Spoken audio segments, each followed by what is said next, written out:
Hi friends, this is the third in a series of videos from First Baptist Jeff about how we are thinking about when to reopen the sanctuary. If you have not watched the first couple of videos, I would encourage you to go back and look at the video from May 12th because it has a whole lot more information about things like the phasing of the return.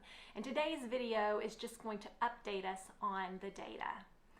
Now remember, everyone is at risk for contracting the virus that causes COVID-19.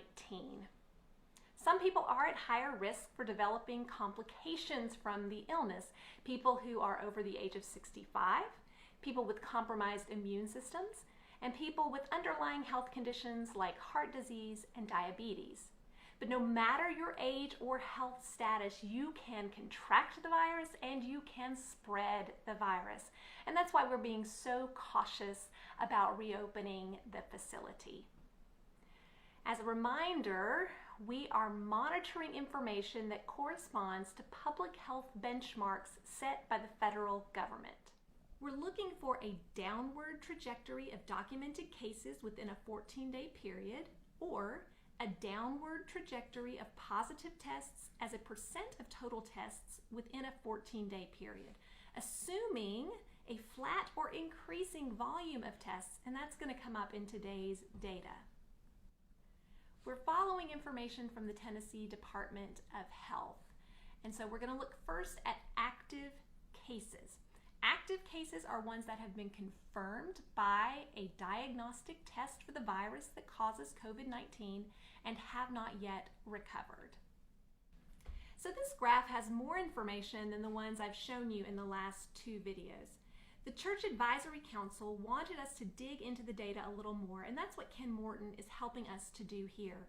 If you look at the bottom line, the magenta line, that's the number of active cases in Jefferson County. We've been pretty flat for a while, which is great. Now, we have been monitoring the 16 counties of East Tennessee, and that's the blue line at the top, which shows a sharp upward rise in active cases in the last week.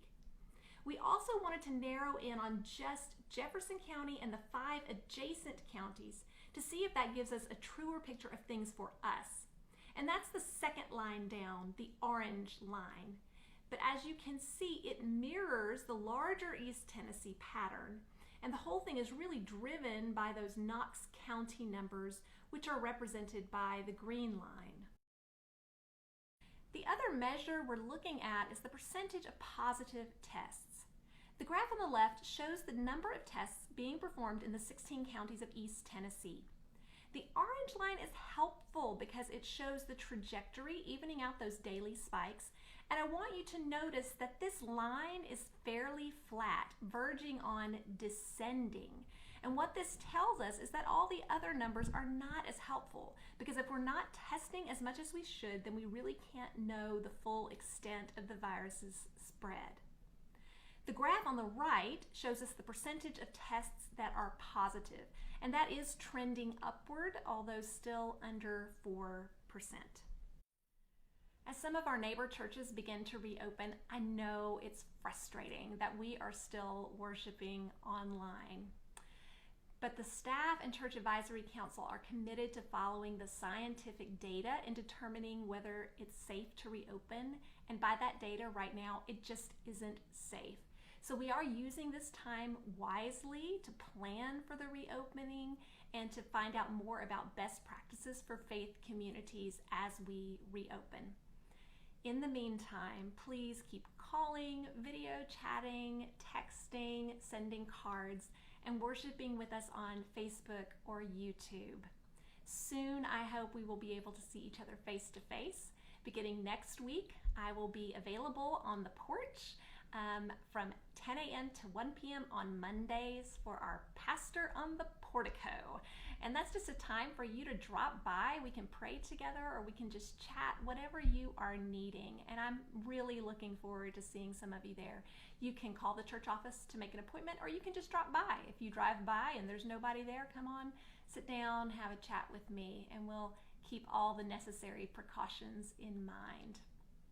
But for now, I'm praying for you, and I ask you to pray for us, and and we will hope to see you very soon. Take good care of yourselves.